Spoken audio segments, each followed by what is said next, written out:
Mais voilà. Merci Caroline. Aujourd'hui, vous êtes beaucoup à demander comment faire les fiches de lecture, comment envoyer vos fiches de lecture.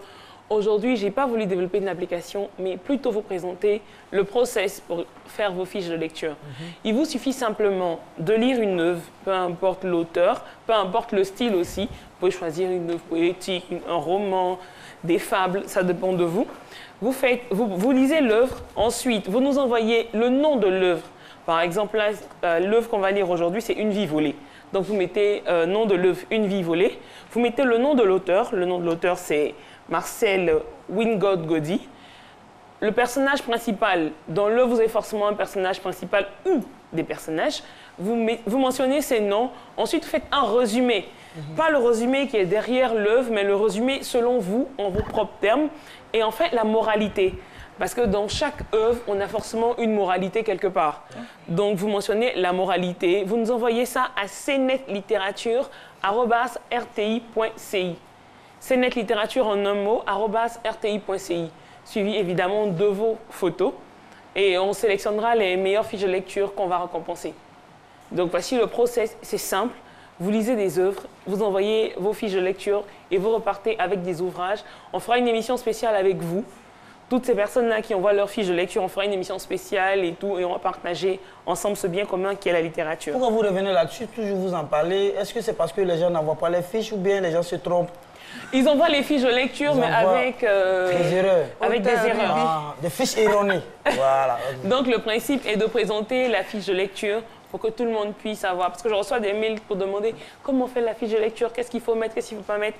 Voici les éléments de la fiche de lecture. Donc j'attends vos fiches de lecture à cnetliterature@rti.ci.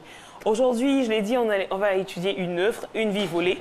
Et je vais inviter ici Marcel Wingold-Gaudy à nous rejoindre. Sous vos ovations, bien sûr.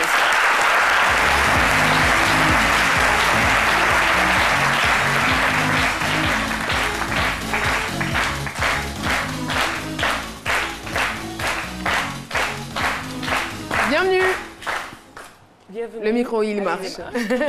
Vous allez bien? Ça va bien, grâce à Dieu. En tout Dieu. cas, on est content de vous recevoir. Merci infiniment d'être venu. Et l'œuvre, votre toute première œuvre, c'est Une vie volée. En effet, Une vie volée. Vous avez choisi le style romanesque. On va dire que... Excusez-moi, c'est elle qui a écrit l'œuvre là? Oui. Donc, coiffure comme ça, on a papier.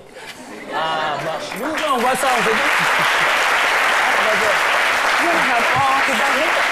Non, mais généralement, quand on voit une fille avec couleur comme ça, on dit oh, oh, oui. Mais ça, allez, ça peut dire que. Allez-y, c'est bien. Je prends ça comme des compliments, donc merci à En Philo. tout cas. Ah, ok. Voilà, quelle odeur. Serge Benoît. Donc, vous avez choisi justement le style romanesque pour raconter une histoire. Pourquoi avoir choisi ce style? En fait, déjà, le roman, c'est être dans la réalité avec le personnage principal, pour pouvoir permettre aux différents lecteurs de pouvoir comprendre, de se sentir dans l'action, l'esprit, la psychologie, au moment. Voilà un peu ce pourquoi on a voulu choisir. Je dirais, j'ai choisi le roman. Le roman. Vous avez dit lors de vos échanges, vous avez démarré l'écriture en 2012 et ce n'est que le 7 juillet 2016 que vous avez finalement sorti l'œuvre. Pourquoi tant d'années? Déjà, j'ai jamais rêvé être écrivain, donc ce sont des vers que j'ai écrits tout doucement au fur du temps et que c'était le moment certainement, le moment de Dieu. Je suis chrétienne, donc c'était le moment de Dieu, le 7-7, pour que le livre puisse sortir. Voilà. Et en dehors de cela, qu'est-ce que vous faites dans la vie? En dehors de ça, j'ai mes actions sociales que je mène. Je suis plus dans les actions sociales. Voilà, je pense qu'on va se limiter à ça. D'accord. Et dans cette histoire, vous dépeignez un fait de société qu'on trouve partout dans le monde. Vous dépeignez la situation d'une famille dans un pays en crise. Et on a reçu notre invité tout à l'heure qui parlait d'union.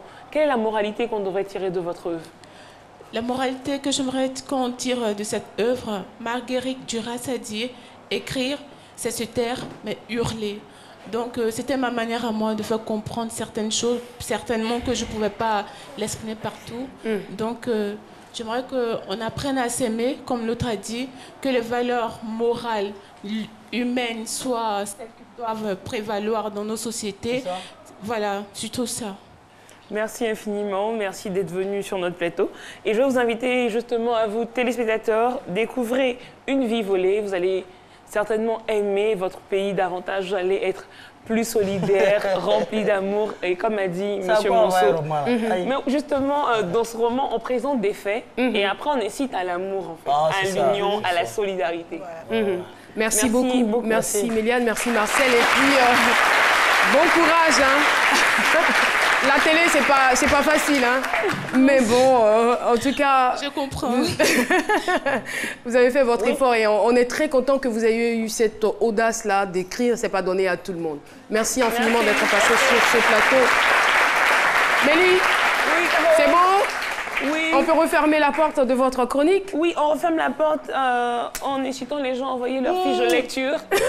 Non, je te dis, Philo. Merci beaucoup, Méliane. Envoyez donc vos fiches de lecture et aimez la littérature, aimez la lecture. Sur ce, nous allons parler d'autre chose. Nous ouvrons donc une autre porte.